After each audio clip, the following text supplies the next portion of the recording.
Dads of Reddit, what's your best don't tell mom story? Whenever my mom would leave town for work, my dad would tell me and my sisters it was make up your vegetables night, and we got have pizza for dinner as long as we told my mom we had vegetables while she was away. We got busted when each of us answered with a different vegetable than the others did. My 15-year-old son loved cars and learned to drive on our farm when he was 11. His crazy Uncle Car Nut loved that he loved cars and gave him a racing driving class as a Christmas gift.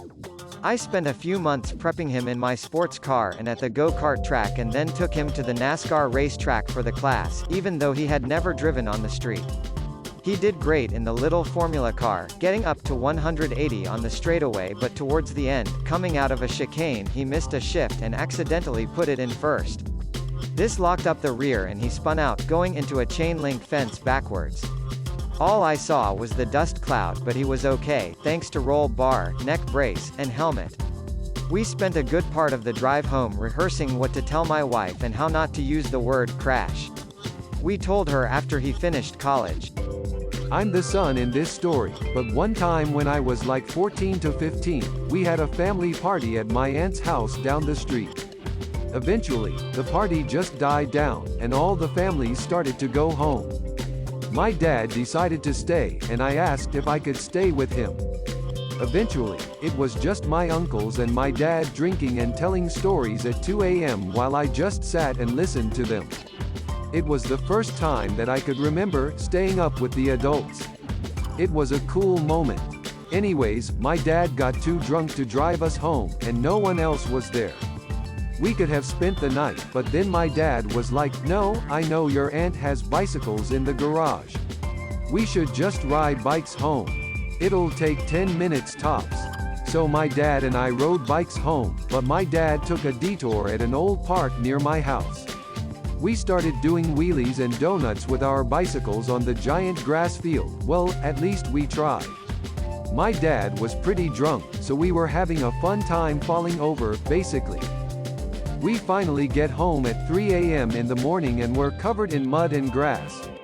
My dad looks over at me and whispers, "Okay, we have to be quiet," sneaking back in.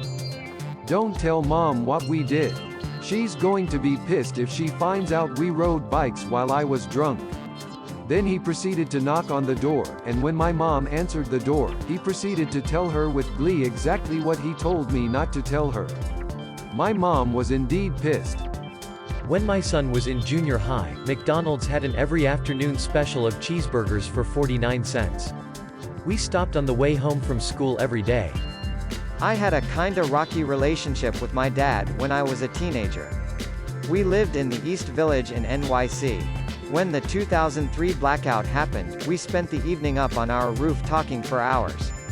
What started off as a little bit of wine ended up being us polishing off about 3 bottles, hashing out what our issues were. Our relationship really improved after that, but I still remember the moment we both realized that my mom, who was out of town at the time, would be pissed if she realized we had gone through that much wine. We concocted a story that he had accidentally dropped a bag that had 2 bottles in it. As far as I know, she never suspected a thing. My dad and I were driving on the road at night, after my mom had specifically said I wasn't allowed to. When we pulled up to the street before my house, we switched drivers so it looked like he drove home. When doing that, he slipped and fell and cut his head open and had to get stitches down his forehead. My mom still thinks it was from a thorn bush in our front yard. When my dad's favorite toaster broke, he insisted on fixing it again. While my mom really wanted him to just replace it, they had a small argument about it. Not a fight, just a back and forth about it while my dad's got this toaster broken down into its base components. Mom leaves to run some errands, and about an hour later my dad's got the toaster back together and he's gonna test it. He plugs it in, pops in some bread, and pushes the lever down. Nothing happens initially, and he's like, weaving his head back and forth trying to see down inside it to see if it's working. Then a nice fat electric arc comes out of the outlet and the toaster turns into a fireball on the counter. My dad yells bleep, yanks it out of the outlet and runs with it, still engulfed in flames, out to the backyard and from the steps hurls it towards our above-ground pool. The pool of course is much too far away and it just lands in the grass, setting the lawn on fire.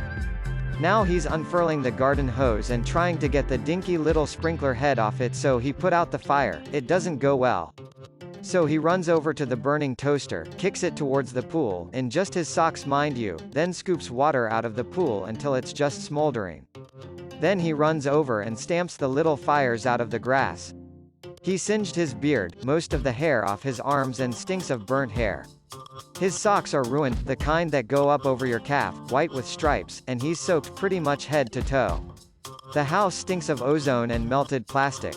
The outlet is charred. There's a black patch on the backyard lawn. This man scrambles, cleans the kitchen, opens every window to air out the house, sweeps and mops, swaps the outlet for one from the garage, resets the breakers, parks the lawnmower on the scorched grass, trims the burned hair out of his beard, showers and disposes of his burned and grass-stained socks, and what's left of the toaster. Then he puts me in his truck, we go to Kmart and grab a new toaster, and I of course am sworn to secrecy. I never told my mom, but he passed 4 years ago, so I think I'll tell her the next time I see her. She'll have a laugh, I'm sure. My dad took me and my brother to see Timecop when I was 12. Nobody in the house was allowed to see rated R movies, but in retrospect, my dad must have gone out to the movies in secret a lot when he was on the road, made sales calls, territory was the whole state. When my son was 13, I took him to see Superbad. Standing in line, he said, "I don't think this is appropriate for me." When we got our seats, he said, "I don't think this is appropriate for me." A few minutes into the movie, he said, "I don't think this is appropriate for me." After the first inappropriate scene, he said, "I don't think this is appropriate for me." That's when my GF and I looked at each other with an awkward face. After the movie, I apologized to him and begged him not to tell his mom. That's when he let me off the hook and let me know his mom took him to it the night before. When I was around 4 years old, I got separated from my dad at the mall. I walked around crying for a while before a stranger noticed me and took me to the mall security office to help me find my parents. When I got picked up by my dad, he told me not to tell mom. Fast forward a couple of years. I was in the same mall with my mom and younger brother and sister. Our mom got separated from us and my siblings were crying the same way I was back then. I knew what to do this time though and took my siblings to the mall security office to ask them to help find my mom. She picked us up and took us home. When we got home, she told my dad the story and said she was impressed that I knew what to do in that situation. My dad, remembering the past incident, told her, "That's my son for you. Natural-born leadership skills." Then he gave me a wink when my mom wasn't looking. My dad gave me Red Bull when I was about 6 years old. I was 17 and went to a work ex-moss party, grocery store. The venue was a restaurant co-owned by the store manager. No one, least of all the manager, cared if anyone was drinking. And it was open bar. So I drank quite a bit. Went home, was driven by another coworker, only to see my mom waiting for me. She knew straight away I was tanked and was really upset. Alcohol wasn't frowned upon or forbidden at home, but getting too drunk was still a no-no. My mom said to wait up for my dad so he can give me a scolding. My dad was at the neighbors watching hockey. He came home not long after, probably a bit more tipsy than I was. Asked me why I was up, I told him. He asked if I drove. I said no. He asked if I did something stupid. I said no. Told me, "Go to bed, if mom asks tomorrow tell her I told you off and we'll think of some BS punishment later." I'm pretty sure my mom still doesn't know.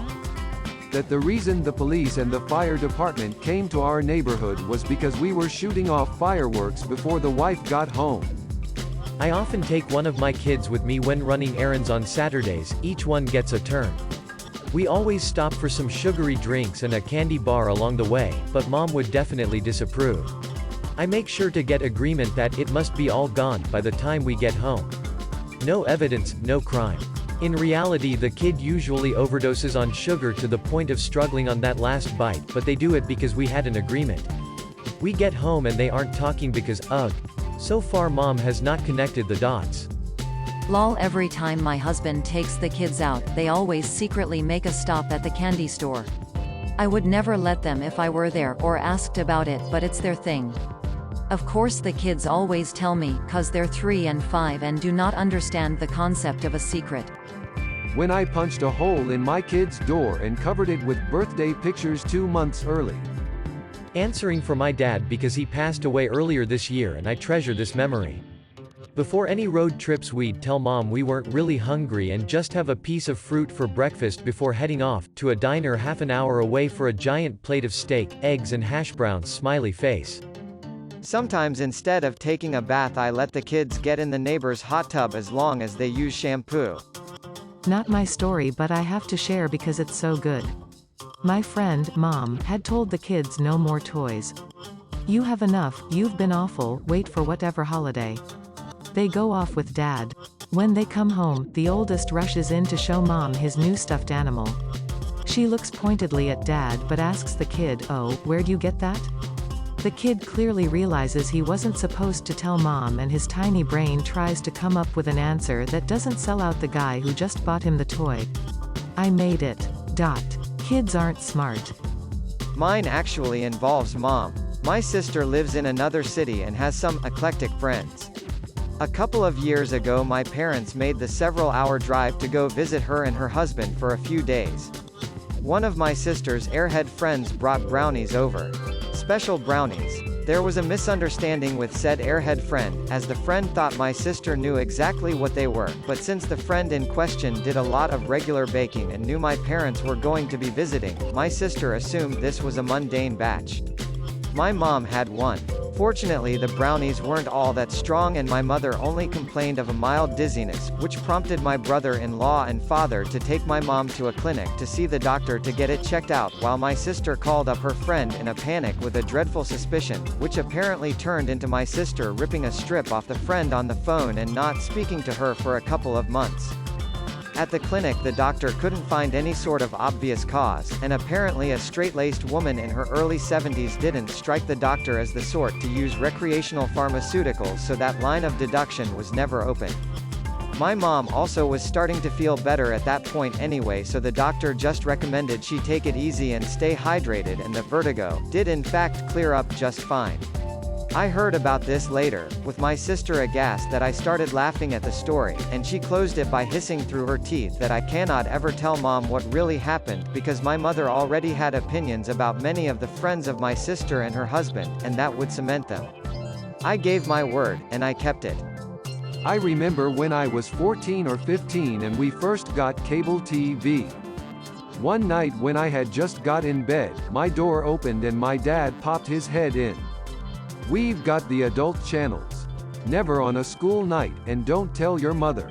And with that he closed the door and left me to process what I had just heard. He was okay, my dad.